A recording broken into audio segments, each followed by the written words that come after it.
Hi, my name's Rona. I'm the manager here at Glanmore National Historic Site, and we're going to talk about our most recent project in our ongoing efforts to restore the look of Glanmore back to its 1880s original appearance.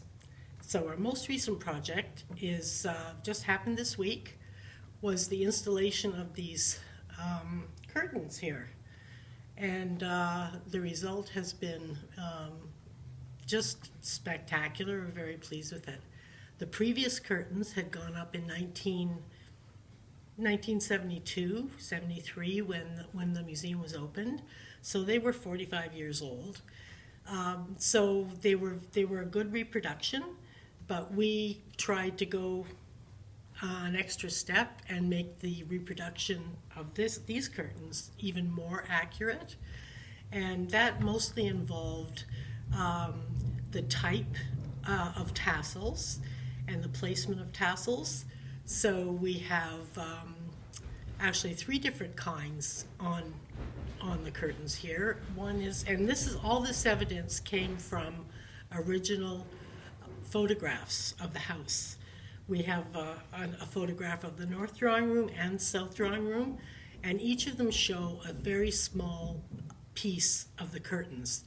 And when those are enlarged, it was enough to give us a fairly good idea of what was there originally.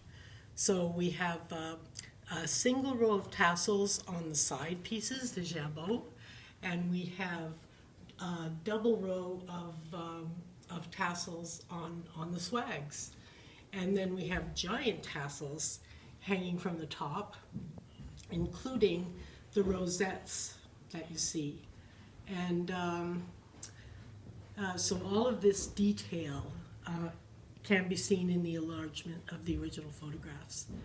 Of course, we don't know what the color of the curtains were. We went with basically what had been installed in the early 70s.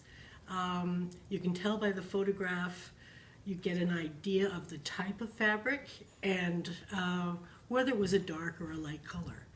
So all those hints helped us to produce these. And these curtains were made and installed by Julie Carriere here in Belleville. And she has, as always, done a fabulous job. So I hope you'll come and see them soon.